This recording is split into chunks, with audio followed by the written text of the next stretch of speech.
चलिए देखो हम लोग देखते हैं आज कि तारे क्यों टिमटिमाते हैं ना।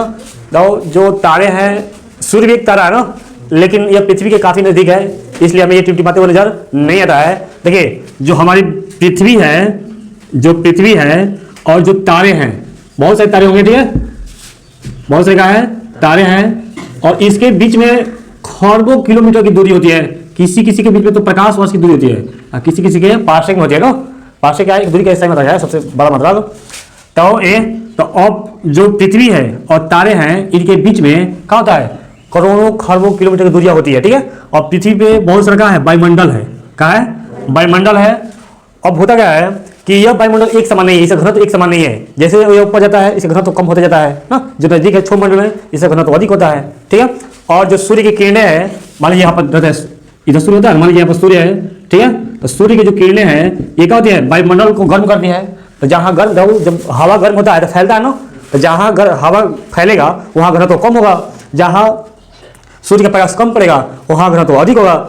यानी क्या होगा, जो वायुमंडल है उस वायुमंडल, या कह सकते हैं कि यहाँ से जो तारे हैं और पृथ्वी है, इसके बीच में बहुत सारा माध्यम बन जाता है।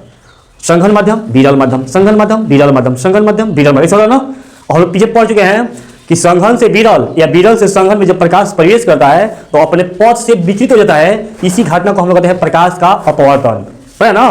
तो सेम यही होता है, वो होता क्या है कि बहुत जो डिस्टेंस होता है तारों और पृथ्वी के बीच में अधिक होता है, और यहाँ का जो वायुमंडल है हमेशा बदलता रहता है। पृथ्वी पर हमेशा हवाएं बहती रहती है, कभी शांत हो जाती है ना। और जैसे ही ऊपर जाते हैं हवा का जो दबाव कम होता जाता है, उसका नहीं करने घनत्व तो कम होता है, नीचे तब ज्यादा होता है। तो घनत्व जब ज्यादा हो जाएगा तो इसका क्या होगा, संघन माध्यम हो जाएगा, ऊपर जाएंगे तो विरल माध्यम हो जाएगा, फिर आगे कहीं जाएगा तो संघन हो जाएगा। ऐसे होते हुए क्या होता है, प्रकाश का अपवर्तन होता रहता है। और जब यहाँ पे मान लीजिए कोई श्रोता है, यहाँ पे क्या है, श्रोता है, मान लीजिए आंख है, कोई देख रहा है, तो अब ये जो तारा है, अब ये जो तारा है सो क्या होगा, कभी यहाँ पे नजर आएगा तो कभी यहाँ पे नजर आएगा, समझ ना। तो हमें क्या होगा, भूख भाग करते हुए नजर आएगा, क्यों, प्रकाश के अपवर्तन के कारण, ठीक है। चलिए अगला हम लोग प्रश्न था, अगला प्रश्न हो कि जो सूर्योदय है और सूर्यास्त है, सूर्योदय तथा सूर्यास्त के समय सूर्य हमें कैसे नजर आता है, आभासी प्रतीत होता है ना। कहने में जाने का होता है, इसमें होता है कि सूर्योदय से पहले, सूर्योदय से 4 मिनट पहले, प्रश्न देता है सूर्योदय से 4 मिनट पहले, ठीक है। देखो ए सूर्योदय के 4 मिनट पहले तथा सूर्योदय के 4 मिनट बाद सूर्यास्त, ठीक है, सूर्यास्त होता है। तो 4 मिनट बाद का सूर्य हमें दिखाई देता है। आप देखिएगा देखो जब सुबह होता है सुबह तो हमें एकदम गोला सा सूर्य दिखाई देता है, जिसमें प्रकाश नहीं होता है, प्रकाश मतलब बहुत कम, मैंने लगता है एकदम एती है। और जब सूरज डूब जाता है उसके बावजूद भी हमें गोला सा दिखाई देता है, चलो ना। कहने मतलब यह है कि सूर्योदय के पहले 4 मिनट और सूर्योदय के बाद भी हमें काल्पनिक रूप से सूर्य दिखाई देता है, ठीक है। तो पूछा क्यों, और पूछा है क्यों, प्रश्न क्या करता है, खड़ा कर दिया। तो अब हम देखा वो होता क्या है कि जो पृथ्वी है, पृथ्वी के चारों तरफ वायुमंडल है, ठीक है। पृथ्वी है, पृथ्वी चारों तरफ क्या है, वायुमंडल है। अब जब मान लीजिए हम मान लेते हैं ये हमारी पृथ्वी है, ठीक है, और इसके चारों तरफ क्या है, वायुमंडल है, ठीक है। अब कहता है इसमें जो सूर्य की किरणें, अब सूर्य है 15 करोड़ किलोमीटर ना, सूर्य और पृथ्वी के बीच दूरी कितना है, 15 करोड़ किलोमीटर, ठीक है, 15 करोड़ किलोमीटर। तो सूर्य मान लेते हैं यहाँ पर हमारा कोई सूर्य है, ठीक है, यहाँ पर कहाँ है, सूर्य है। अब इस जो प्रकाश से आती है यहाँ पर तो निर्वात होता है, क्या होता है, निर्वात। और जैसे ही ऐसे आगे आती है तो यहाँ पर आता है वायुमंडल, क्या आता है, वायुमंडल। और देखो कह रहा है कि जब सूर्य की किरणें निर्वात से वायुमंडल में प्रवेश करती है तब तो क्या होती है, अब निर्वात है विरल माध्यम, निर्वात है विरल माध्यम, और जो वायुमंडल है ये हो गया संघन माध्यम। तो अब देखो ये आएगा प्रकाश, ऐसा आएगा ना। तो अब क्या होगा, मान लेते हैं यहाँ से वायुमंडल मान स्टार्ट है, इसको आना चाहिए सीधे, लेकिन ये आएगा थोड़ा सा पीछे, है ना, थोड़ा पास से विचलित होगा। तो सेम यही होता है कि जब यहाँ पे कोई श्रोता है, श्रोता, तो उसको क्या होगा, प्रकाश के विचलन के कारण, प्रकाश के बीच में अपवर्तन होता है, तो अपवर्तन क्या होता है, उसका प्रकाश का विचलित हो जाता है। जैसे नहीं अभी जो तारा होता है ना, तारे में क्या होता है, टिमटिमाते हुए नजर आ रहे थे, कभी यहाँ पर जाएंगे तो कभी यहाँ पे, कभी यहाँ पर, कभी यहाँ पे, होता है ना। और हमेशा अप डाउन करते हो ना, क्या कहते हैं, अप डाउन करते हुए नजर आते हैं प्रकाश के अपवर्तन के कारण। जब आपको हो रहा है तो इसमें क्या होता है, विचलन होता है, पूर्ण रूप से क्या होता है, विचलन होता है। और जब किरणें वायुमंडल की सतह पर लगभग जब उसके आपतन बिंदु पर नहीं होता, एक किसी भी माध्यम में क्या होता है, आपतन बिंदु होता है, ठीक है। आपतन बिंदु कहाँ से, जहां से अपवर्तित होगी, समझ रहे हैं, जहां से अपवर्तित होगी वहां पे क्या होता है, जैसे ही प्रवेश करता है तो वहां से क्या होता है, ये विचलित हो जाती है, ठीक है। कह रहा था जब सूर्य क्षैतिज पर होता है, सूर्य क्षैतिज पर, अब जा रहा हूं, अब कहिएगा कोई कि मान लीजिए सुबह समय क्या होता है, सुबह समय ऐसा क्या होता है, क्योंकि सुबह समय ही हमें प्रतीत होता है, क्या है, क्योंकि वो क्या होता है, क्षैतिज मतलब या तो पूर्व होगा या तो पश्चिम, इसको हम यहाँ से लेते हैं ना, इसको क्षैतिज कहेंगे ना, कहे ना। तो सूर्य जब मान लीजिए यहाँ पर है, सूर्य यहाँ पर, सुन रहे हैं, सूर्य यहाँ पर है तो हमें नजर आता है यहाँ पर, यही सूर्य जब यहाँ पर आता है नीचे, क्षैतिज के नीचे, तो हमें क्या होता है, इस पर नजर आता है। तो हम इसको क्या करते हैं, सूर्य को यहाँ पर आ गया, फिर भी आपको इसको काल्पनिक से यहाँ पर लेते हैं। और सेम ये क्षैतिज रेखा के, ये क्षैतिज रेखा मानते हैं, सूर्य ये भी नीचे ही है ना, तो हमें ऊपर नजर आने लगता है, समझ रहे हैं। प्रकाश की अपवर्तन यहाँ पर हो रहा है और इसको हम काल्पनिक से देख पाते हैं ना। अब आप उसमें सूर्य प्रकाश नहीं होता है, मतलब केवल हमें गोला से नजर, जिसे हम बोलते हैं ना, जो छठ पर्व होता है, तो छठ पर्व में सुबह में सबको इंतजार करता है सूर्यभान का, तो हम गोला सा नजर आ जाते हैं और सभी लोग होता है अपना अलग देखे चल जाने लगता है, जबकि सूर्य पूरा प्रकाश लाइट नहीं आ पाता ना, नहीं आता ना। और वही कुछ समय बाद धीरे धीरे लाइट आना स्टार्ट हो जाता है। जब छाती रेखा को पार कर जाते हैं तो क्या होता है, लाइट आना स्टार्ट होता है। चलिए, तो कह रहा है कि अपवर्तन के कारण किरणें नीचे की ओर मुड़ जाती है और सूर्य अपनी वास्तविक ऊंचाई से अधिक ऊंचाई पर दिखने लगता है। जब इनकी किरणें क्या होती है, मुड़ जाती है, तो सूर्य अपनी जो भी वास्तविक ऊंचाई है उसे क्या होता है, ऊंचा दिखाई पड़ने लगता है। उस समय सूर्य दिखाई देता है। इसी कारण सूर्योदय एवं सूर्यास्त के समय में क्या होता है, लगभग 4 मिनट का, मतलब कि 4 मिनट के पहले ही सूर्य दिखाई देंगे और 4 मिनट बाद तक सूर्य दिखाई देंगे। बता, सूर्य में 4 मिनट पहले, 4 मिनट बाद, इन दोनों में क्या होता है, पहले आ जाता है ना सूर्य। चलिए, अगला हमारा प्रश्न आता है, प्रकाश के वर्ण विक्षेपण, है ना, हेडिंग क्या है, प्रकाश के वर्ण विक्षेपण, प्रकाश के वर्ण विक्षेपण। अच्छा, ये भी होता है, सॉरी से पूछता है कि सूर्योदय के समय तथा सूर्यास्त के समय सूर्य हमें लाल कच्चाभ दिखाई देता है, मतलब लाल कहाँ दिखाई देता है, या उसके सूर्य नहीं दे, उसके वातावरण पूरा लाल दिखाई देता है, देखा जाए ना। देखिए, समझते हैं अपन, ये मान लीजिए हमारी पृथ्वी है, ठीक है, ये पृथ्वी है, और यहाँ पर मानते हैं सूर्यास्त के समय, तो यहाँ पर ये क्षैतिज दिखाए हैं, ठीक है, क्षैतिज दिखाया है। और सूर्य जब मान लीजिए, सूर्य जब यहाँ पर आता है, सूर्य जब मैंने नीचे चला जाता है तो होता क्या, जानते क्या हो रहा है, और यहाँ पर मान लीजिए सूर्योदय इधर हो रहा है, ठीक है। तो हम जानते हैं, सुनाओ, पीछे ऊपर है कि जो सूर्य का प्रकाश होता है उसमें 7 रंग होता है। ये इसमें वही पढ़ना है, सूर्य का जो रंग होता है इसमें क्या है, 7 रंग होता है, जिसको कहते हैं वैजानिया पिनाला, वैजानिया पिनाला। इन सब में सबसे अधिक जिसका तरंग दैर्घ्य होता है वो है लाल रंग का। किसका होता है, लाल रंग का। तो अब देखिए, तो ये नीचे होते हुए भी क्या होता है, इसका तरंग दैर्घ्य अधिक होता है, जिसके कारण ये, जब मान लीजिए जो बच्चा ज्यादा तेज दौड़ेगा वो इसको नीचे दबते तब तो उठ जाएगा ना, तो इसको नीचे जाते हुए भी क्या होता है, ये अपनी लालिमा चारों तरफ छीड़े देता है, समझ रहे हैं ना। और ये भी क्या होता है, लाल, उस समय क्या होगा, पूरा जितना भी सूर्योदय के समय पूरा में और सूर्यास्त के समय पश्चिम में पूरा लालिमा छा जाता है। क्यों, क्योंकि लाल रंग का जो तरंग दैर्घ्य है सबसे अधिक होता है ना। कितना होता है, 620 से 700, इन्हें ना। चलिए, इसको चर्चा कर, पीछे आएगा। अगला हमने पॉइंट दिया इसमें कि प्रकाश का वर्ण विक्षेपण, प्रकाश का वर्ण विक्षेपण, प्रकाश का वर्ण विक्षेपण। अब जान लीजिए वर्ण विक्षेपण क्या है, तो जब ये मान लेते हैं ये हमारा एक प्रिज्म है, ठीक है, ये क्या हमारा प्रिज्म है, और इससे जब हम श्वेत प्रकाश को गुजारते हैं, इससे क्या होता है, श्वेत प्रकाश को गुजारते हैं तो ये क्या होता है, 7 रंगों में बिखेर जाती है, 7 रंगों कहते हैं, इसी को हम लोग कहेंगे वर्ण विक्षेपण। क्या कहेंगे, वर्ण विक्षेपण। जब प्रकाश, श्वेत प्रकाश क्या होता है, किसी प्रिज्म से गुजरता है तो 7 रंगों में मैंने अलग अलग हो जाता है ना, कहने मतलब है, जो श्वेत रंग है ये 7 रंगों से बना हुआ है ना। ये रंग होता है वो वैजानिया पिनाला, वैजानिया पी नाला होता है ना।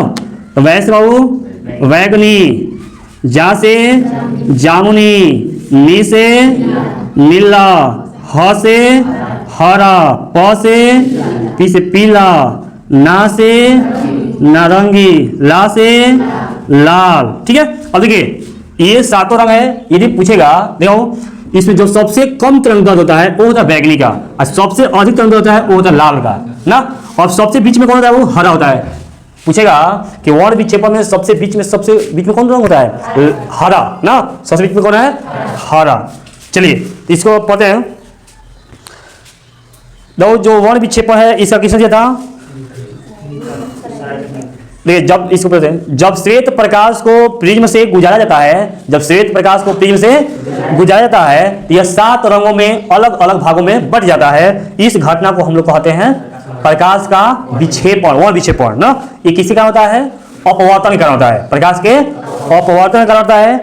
चलिए, और इसको दिए थे सर आइजक न्यूटन ने किया था। इसका नीचे कौन किसने किया था, सर आइजक न्यूटन, जिसको भौतिक विज्ञान का पिता भी कहा जाता है। और अब होता क्या है कि सर आइजक न्यूटन ने एक गोला सा एक चक्का लिया, चक्का गोला सा, और इसको 7 भागों में बांट दिया, 7 भागों में बांट दिया, 1 2 3 4 5 6 और एक मान लीजिए और बराबर मतलब में, ठीक है, बांट दिया। ठीक है, अब क्या किया, इन सातों का किया जो वैजानिया पिनाला है ना, 7 रंग में रंग दिया। ठीक है, 7 रंग में रंग दिया, और उसके बाद क्या हुआ, इसको चला दिया, चक्का से चला दिया। ये जो पट्टी है रंगीन पट्टी, ये हमें श्वेत नजर आने लगी। कहानी बताइए कि जो श्वेत रंग होता है 7 रंगों से बना हुआ है। ठीक है, 7 रंगों से बना होता है, और जो प्रिज्म से होकर जब गुजरा जाता है ये, तो ये ही 7 रंग अपने अपने बढ़ जाते हैं ना। चलिए चलो ध्यान सुनो। अब इसमें होता क्या है कि जो इनका तरंगदैर्घ्य होता है, सबसे तरंगदैर्घ्य का मतलब क्या होता है, इनका जो क्षमता होता है आने जाने का। रहो ये लाल रंग में अधिक तरंगदैर्घ्य होने के कारण ही जितने भी खतरा के जो चिन्ह होता है, या जो भी रेलवे खड़ी होती है ना, सब जो सबका लाइट होता है, अधिकांश जो लाइट होता है वो लाल रखा जाता है।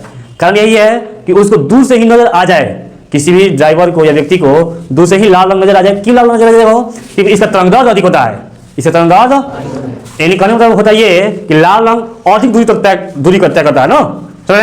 चलिए, और देखो इसमें थोड़ा सा इस दिखाते हैं, जो इसका तरंगदैर्घ्य होता है बैगनी का होता है 400 से लेकर 440 तक ना, और जामुनी का होता है 440 से लेकर 460 तक, और नीला का होता है 460 से लेकर 500, और हरा कितना था वो 500 से लेकर 570 तक, और ये होता है 570 से लेकर 590 तक। पीला का है, ये नारंगी का होता है 590 से लेकर 620, और ये 620 से लेकर होता है 700। वजह से ये होता है एनएम में, किस में होता है, एनएम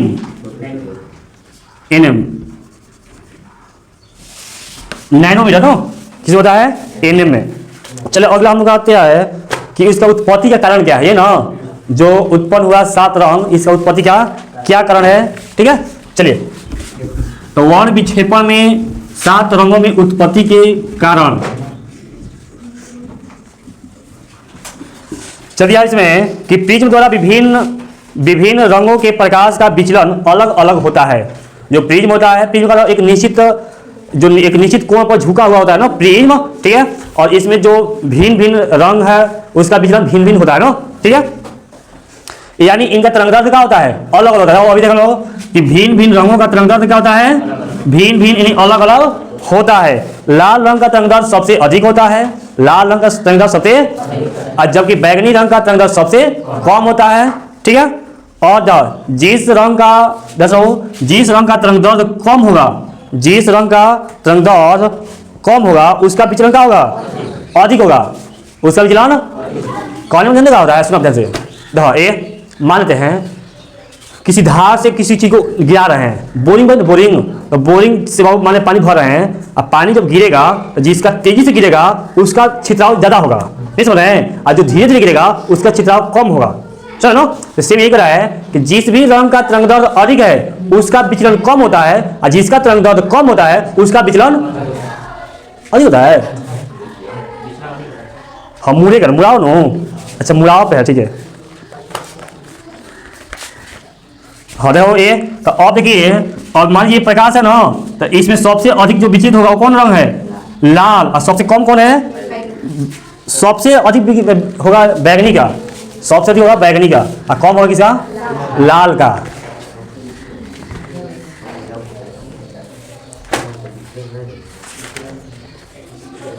चलिए अगला हम कहता है सर प्रश्न कि तरंगदर्द था ना, तरंगदर्द तो हो गई थी मैं, थोड़ी तरंगदर्द तो पीछे पढ़ना थी मैं। अगला है इंद्रधनुष, ठीक है। चलो इंद्रधनुष के बारे में समझते हैं। देखिए इंद्रधनुष का होता है कि जब बरसात का मौसम होता है, बरसात का मौसम, तो बरसात के मौसम में सूर्य के विपरीत दिशा में, सूर्य के विपरीत दिशा में हमें 7 रंगों की एक पट्टी दिखाई देती है। 7 रंगों की क्या होती है? पट्टी दिखाई देती है, उसको हम इंद्रधनुष कहते हैं। इसका निर्माण सेम यही किया जाता है, वर्ण विक्षेपण किया जाता है। किस द्वारा? वर्ण के विक्षेपण की क्रिया द्वारा क्या होता है? हमें सूर्य जो इंद्रधनुष है वो दिखाई देता है, ठीक है। अब होता क्या इसमें देख रहे हैं, देखो ये जो जब बरसात होता है, बरसात, तो उसमें बहुत सारे जो पानी के कण है वो आकाश में ही हवा में टंग जाते हैं। बहुत से कहते हैं हवा में टंगे होते हैं, कम होता है, ठीक है। अब होता क्या है, वो एक प्रिज्म की भांति व्यवहार करने लगता है, प्रिज्म की भांति व्यवहार करने लगता है। और जब उसमें क्या होता है, सूर्य की प्रकाश जाता है तो प्रकाश का वर्ण विक्षेपण होता है, प्रकाश का वर्ण विक्षेपण होता है, और वे आपस में एक परिवर्तन की क्रिया भी होता है, जिसके कारण वे एक दूसरे से एकदम अलग हो जाते हैं। बता वहाँ इसमें क्या होता है, एक परिवर्तन की क्रिया होती है जिसके कारण वे एकदम क्या होते हैं, अलग हो जाते हैं, और हमें 7 रंगों में बांटकर दिखाई देते हैं, जिसके बीच में हरा रंग होता है, ठीक है। और सबसे ऊपर कौन होगा? हो बैगनी कलर होता है ना। चलिए तो इसमें होगा, इसका आंसर होगा, पूछेगा इंद्रधनुष क्या होता है, तो प्रकाश के वर्ण विक्षेपण, और वर्ण विक्षेपण क्या होता है? प्रकाश के अपवर्तन कारण, ठीक है। अब फिर इसमें परावर्तन की क्रिया भी होती है ना, प्रकाश के परावर्तन भी होता है, ठीक है। चलिए करा है कि विभिन्न रंग बूंद से गुजरकर एक दूसरे की सतह से परिवर्तित होते हैं ना, बोले जो विभिन्न रंग है बूंद से गुजर के एक दूसरे से क्या होता है, परिवर्तित होते हैं, एक दूसरे से टकरा जाते हैं। जैसे मान लीजिए बूंद बहुत सारा होगा ना, बूंद बहुत सारा है, तो इसमें से ये प्रकाश गया, फिर टकरा, आप वापस गया, तो फिर टकरा के इसमें आ जाता है, तो फिर वापस आ गया, नहीं समझ रहे हैं। तब ये एक दूसरे से टकरा के अब परिवर्तित होकर अब क्या होता है, हाईलाइट हो जाएंगे। इससे कोई प्रकाश मान एग्जाम्पल देगा ये, और देखिए लाइट है ना, लाइट, हम लाइट इस पे जलाएंगे तो लाइट जाके पुनः पर जब हम पर नहीं आ जाएगा तो हम ज्यादा नहीं चमकेंगे, समझे ना। जो हमारी आंखों तक पहुंचता है, और ये एक दूसरे से क्या होते हैं, काफी भिन्न और अलग अलग हमें प्रतीत होते हैं, ठीक है। सबसे भीतरी रंग, सबसे भीतरी बैगनी रंग तथा सबसे बाहरी लाल रंग होता है, और बीच में होता है हरा रंग। इंद्रधनुष सूर्य की ओर, इंद्रधनुष देखना हो तो हमें ना सूर्य की ओर क्या करना है, पीछे करना है, उल्टा हो जाएगा ना, अतः हमें सूर्य का विपरीत कर देता है, इंद्रधनुष दिखाई देता है। चलिए अगला हम लोग क्या चाहिए है, प्रकाश का प्रकीर्णन, प्रकाश का प्रकीर्णन।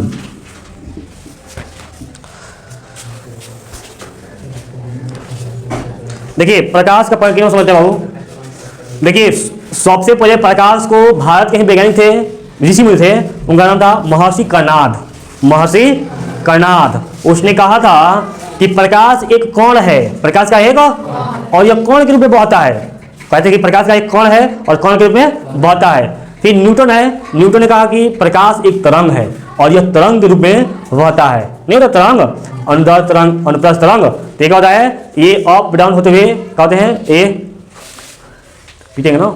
चलिए अब होगा कि जब प्रकाश की जो कणें हैं, प्रकाश की कणें हैं, और प्रकाश के कण से जो धूल कण है, धूल कण या कुहासा है, उसका कण क्या, जब प्रकाश के कण से भी छोटा आ जाए, कहने मतलब समझ रहा है कि जब प्रकाश के गमन पथ पर प्रकाश के कण से भी छोटा कण आ जाए, मतलब धूल कण आ जाए, तब ये प्रकाश को क्या करते हैं, चारों तरफ बिखेर देते हैं, चारों तरफ करेंगे, बिखेर देंगे, और इसी घटना को कहेंगे हम लोग प्रकाश का प्रकीर्णन। यही कारण है, देखो इसको प्रयोग करना है, हम लोग प्रयोग कैसे करेंगे, जब कुहासा का दिन होता है और गाड़ी के जैसे ही लाइट जलाएंगे तो पूरा प्रकाश कब इधर सीधा, कुछ लोगों को नहीं देगा, कुछ भी दिखाई नहीं देता है। यही कारण है कि जब कुहासा के दिन में जो चालक होता है गाड़ी का हेडलाइट बंद कर देता है, बंद करता है ना, क्योंकि प्रकाश का क्या होगा, प्रकीर्णन ना हो, और जब प्रकीर्णन होगा देखिए वो एग्जाम्पल में मान लीजिए ये प्रकाश के कण है, ऐसे भी जब छोटा कण इसको मिल जाएगा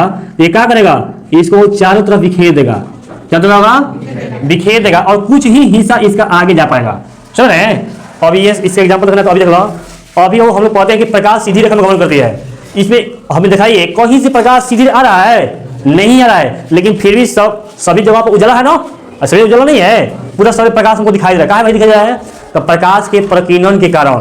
कैसे हो रहा है, प्रकाश जब आ रहा है तो इसमें इसके आसपास बहुत सारा धूल कण है, बहुत सारा है धूल कण है, और जब उस पर प्रकाश पड़ता है तो ये प्रकाश को बिखेर देता है, ठीक ना। इसको हम लोग कहेंगे प्रकाश का प्रकीर्णन। और यही कारण है कि जब हम लोग बंद कमरा में कोई जंगला जो खिड़की है या किसी भी छिद्र से जब प्रकाश से आता है तो हमें धूल कण दिखाई देता है ना, और उसके आसपास की वस्तुएं भी दिखाई देती है ना, क्योंकि प्रकाश को बिखेर रहा है और कुछ प्रकाश आगे की तरफ जा रहा है ना। और वही जो नजर आता है धूल कण, उसको हम लोग टिंडल कहते हैं, कहेंगे। तो इसके बाद आएगा टिंडल ही। देखो इसको मानते हैं गाँव कैसे प्रकाश, ये मानते हैं प्रकाश है और यहाँ पे इसका कण मिल गया कण। अब क्या होगा, ये कण चारों तरफ बिखेर देगा प्रकाश को, करेगा चारों तरफ बिखेर देगा और कुछ प्रकाश को क्या करेगा, आगे तरफ जाने देगा ना। इसी को हम लोग कहेंगे प्रकीर्णन, ठीक है। चलिए अगला है कोलाइडी। अगला क्या है हेडिंग, कोलाइडी क्या है। तो कह रहा है किसी माध्यम में छोटे छोटे कणों को निलंबन को कोलाइडी कहा जाता है। किसी भी माध्यम में छोटे छोटे जो कण है उसका निलंबन जो स्पष्ट रूप से दिखाई देता है कण, उसको हम लोग कहेंगे निलंबन। अभी नहीं मिला कि जो जिसे प्रकाश जब किसी छिद्र से आता है तो हमें हर कण दिखाई देता है, तो हमें नजर कि इसमें कितना धूल कण है ना, ऐसा लोग धुआं नहीं दे रहा है ना। और यही जब प्रकाश कैसे नजर आएगा तो हमें बहुत सारा धूल कण नजर आएगा ना, तो उसको कहेंगे क्या कहेंगे, कोलाइडी। जैसे में दूध, जिसमें कहता है दूध, धुआं, कुहासा। अब कहिएगा दूध किसे है, ठीक ना। तो आप दूध को शीशे के गिलास में रख लेंगे और उस पर जब हम लाइट जलाएंगे ना तो हमें चमकता हुआ जो उसमें वासा है, वासा में घी है, हमें चमकता हुआ नजर आएगा। जो दूध है ना, दूध क्या है, पानी में घुला हुआ वासा, पानी में घुला हुआ वासा, यानी वासा है वह, ठीक है। और जो धुआं है, धुआं हम लोग वैसे देख लेंगे, जब लाइट जलाता है धुआं बहुत सारा कौन से दिखाई देता है। और कुहासा बताइए हुए कि कुहासा प्रकाश का छिड़ता है और वे जब लाइट जाएगा तो उसके कौन कौन नजर आएंगे, उस सब कहेंगे का कोलाइडी। चलिए अलग अलग है, इन सबसे प्रकाश के पथ को देखा जा सकता है। जब मैंने जो भी कोलाइडी है इसे प्रकाश के पथ को देखा जा सकता है। जब हम लाइट जाते हैं हम लाइट, तो लाइट में हमें बहुत सारा कोलाइडी नजर आते हैं और ये प्रकाश को आगे भी दिखा सकता है ना, ठीक है। चलिए किसी कोलाइडी विलयन में निलंबन कणों से प्रकाश के प्रकीर्णन को क्या कहते हैं, टिंडल प्रभाव कहते हैं। दरअसल ये आया था एग्जाम में कि टिंडल प्रभाव क्या है, टिंडल प्रभाव क्या है। अब जानो ठीक है, किसी कोलाइडी विलयन में निलंबित कणों, जो निलंबित कण जो कण नजर आ रहा है, निलंबित कणों से प्रकाश के प्रकीर्णन, प्रकाश के प्रकीर्णन में कहता है, प्रकाश के प्रकीर्णन मतलब कि छिड़काव, प्रकाश को छिड़ मतलब प्रकाश नहीं छिड़ देता है, चारों तरफ बिखेर देता है, उसको कहते हैं टिंडल प्रभाव। कहेंगे जो प्रकाश को छीटेगा निलंबित कण, उसी को कहेंगे टिंडल। जैसे में एग्जाम्पल देखो, जैसे शीशा का गिलास लेंगे, ओए शीशा का गिलास लेंगे और शीशा के गिलास में पानी घोल देंगे, अब पानी में नमक या तो चीनी घोल देंगे, उसमें कण आ गया ना, और जब उसमें हम लाइट जलाएंगे तो हमें चमकता हुआ जो चीनी है चमकता हुआ नजर आएगा, इसको हम लोग कहेंगे टिंडल प्रभाव, ठीक है। या जो भी कण हमें चमकते हुए नजर आते हैं उसको कहेंगे टिंडल प्रभाव, क्योंकि ये निलंबित कण है और ये प्रकीर्णित होगा, प्रकीर्णन में प्रकाश का बिखराव करके आपस में क्या कर रहे हैं, चमका रहे हैं ना। चलिए अगला दिया है आकाश का। तो आकाश का रंग कैसा है, तो आकाश का रंग असली में नीला नहीं है, असली में कैसा है, काला है, लेकिन ये केवल हमें दिन में ही नीला दिखाई देता है ना। आकाश हमें दिन में ही नीला दिखाई देता है ना।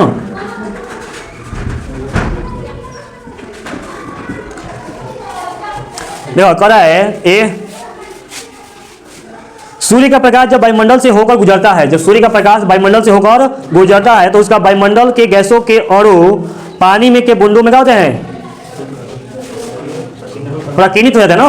क्या होता है वहां पे, प्रकीर्णित हो जाते। जाओ ध्यान सुनाओ, होता क्या है कि पृथ्वी पे 71% पानी है ना, पृथ्वी पे 71% पानी है। जब सूर्य की किरणें पृथ्वी पर आती है, सूर्य की किरणें पृथ्वी पर आती है तो क्या होता है, वहां से जो पृथ्वी पे जो पानी है तो उसमें पानी में सबसे अधिक जो प्रकीर्णित रंग है वो होता है नीला। क्या है? तो ऑफ का होता है, ऑफ पृथ्वी पे का है, पानी है, वो नीला आएगा और नीले रंग का होता है प्रकीर्णित कर लेगा, ले लेगा, और वही उसका दाऊ जब ट्रांसफर होगा वो नीला रंग, तो आगे जाकर हम एक नीला का होता है, नीला एक वातावरण बन जाता है, नीला एक वातावरण बन जाता है और हमें नजर आता है का ये आकाश नीला है। तो पहले तो इसको कहा है कि जो नीले रंग को सबसे अधिक प्रकीर्णित करता है, जो प्रकाश है सूर्य का सबसे अधिक नीले रंग को क्या करती है? काहे करते हो? क्योंकि पृथ्वी पे जल ज्यादा होता है, अधिक होता है, और जल में सबसे अधिक प्रकीर्णन होता है नीला रंग का। ठीक है, यही प्रकीर्णन आकाश हमारी आंखों तक पहुंचता है और इसी कारण आकाश हमें नीला प्रतीत दिखाई देता है। यही कारण है कि आकाश में किसे प्रतीत होगा? नीला। सुना, इसमें होता है कि पृथ्वी पर सबसे अधिक जल है, 71% जल है। ठीक है, जब सूर्य की प्रकाश की किरणें कहाँ आती है? पृथ्वी पर आती है, तो वहां पर जो नीला रंग है उसका प्रकीर्णन बिखराव, प्रकीर्णन में बिखराव होता है ना, प्रकीर्णन का मतलब बिखराव होता है, समझ रहा है? तो नीला रंग का बिखराव सबसे अधिक होता है और यही हमें ऊपर की तरफ एक बना हुआ दिखाई देगा जिससे हमें प्रतीत होता है कि आकाश नीला है, एक्चुअली में नीला नहीं है। और जो जिसे चंद्रमा है, चंद्रमा पर जल नहीं है, तो चंद्रमा पर जब जल नहीं है तो चंद्रमा का आकाश हमेशा काला नजर आता है। चंद्रमा प्रकाश कैसे नजर आएगा? और जब हम पृथ्वी पर हट जाएगा ना, जब पृथ्वी पर निकल जाएंगे यहाँ से, तो हमें जो आकाश नीला नहीं आएगा, काला ही नजर। जो अंतरिक्ष यात्री है ना, अंतरिक्ष यात्री को आकाश हमेशा काला दिखाई देता है। कारण क्या है? क्योंकि वहां पे पानी नहीं है और वहां पे नीला रंग का प्रकीर्णन नहीं हो रहा है ना। तो ये पूछेगा आकाश का रंग नीला क्यों होता है? तो प्रकाश के प्रकीर्णन कारण। तो प्रकाश के प्रकीर्णन सबसे अधिक किसमें होता है? सबसे अधिक नीला रंग का क्या होता है? क्योंकि पृथ्वी पे सबसे अधिक जल है और जल में सबसे अधिक जो प्रकीर्णित रंग होता है वो नीला होता है। ठीक है, चलिए आज इतना ही करते हैं ना, और कुछ नहीं है ना, बंद कर दो।